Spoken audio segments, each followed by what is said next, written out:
Have you ever looked at an English grammar book and just wanted to close it immediately? All those rules, those strange words like gerunds and participles. It's enough to make your head spin. I remember feeling exactly that way. My heart would beat fast, my palms would get sweaty, and I'd think, I'm just not smart enough for this. English grammar felt like a giant, scary monster I could never defeat. I tried to memorize everything, but the rules would get jumbled in my head. I felt so stupid, so frustrated, that I was on the verge of giving up on English altogether. I thought, maybe this language just isn't for me. But then, something amazing happened. I met an old man in a cafe who was chuckling to himself while scribbling in a notebook. I asked him what was so funny, and he said, "I'm just playing with my words."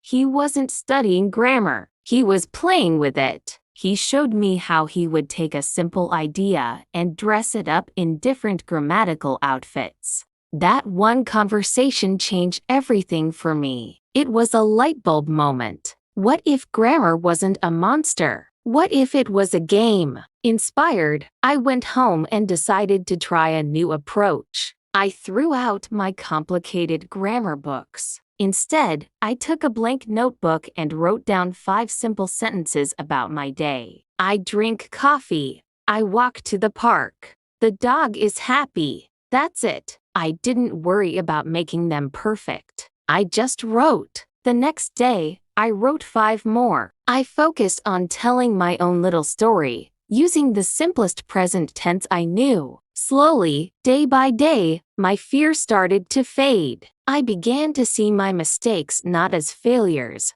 but as little teachers. If I wrote something that sounded wrong, I'd get curious. Why does it sound wrong? I'd look it up, find the answer, and that little piece of knowledge would stick because it was connected to my own experience. I wasn't just memorizing a rule. I was solving a puzzle from my own life. This was a game changer. My notebook became a playground, not a test. Once I felt comfortable with the present tense, I started playing with the past. I'd write about what I did yesterday. I drank coffee. I walked to the park. Then I moved on to the future. Tomorrow I will drink coffee. I will walk to the park. Each step was small and manageable. I never tried to learn everything at once. I was building my grammar house one brick at a time, making sure each one was solid before adding the next. This gentle, patient process built my confidence in a way that cramming rules never could. To make it even more fun, I started getting silly with it. I'd learn about nouns, verbs, and adjectives, and then I'd try to make the most ridiculous sentences possible. The fluffy blue cloud danced happily on a pancake. It was nonsense, but it taught me how the different parts of speech fit together. It was like having a box of Legos. I was learning the function of each piece by building whatever I wanted, no matter how crazy. Grammar was no longer this scary, rigid system. It was a creative tool. And you know what? Over time, something magical happened. Grammar stopped being my enemy. It became my friend. It became my superpower.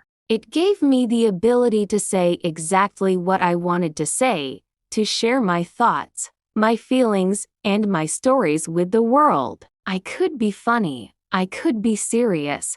I could be persuasive, all because I understood how to put words together. So if you're struggling with grammar right now, please hear this. It's not about being smart or memorizing a million rules. It's about changing your perspective. Start small. Be patient with yourself. Be curious. Write one simple sentence today about what you're doing right now. Tomorrow, write another. Let your mistakes be your guides. Play with the words. Make grammar your personal playground, not a prison. You have the power to express yourself, and grammar is just the tool to unlock it. It's not a monster to be feared, but a superpower waiting to be discovered. Thank you so much for watching. If this story helped you, please give this video a like and subscribe to Clear Voice English for more tips on making your English learning journey a little more fun. See you next time.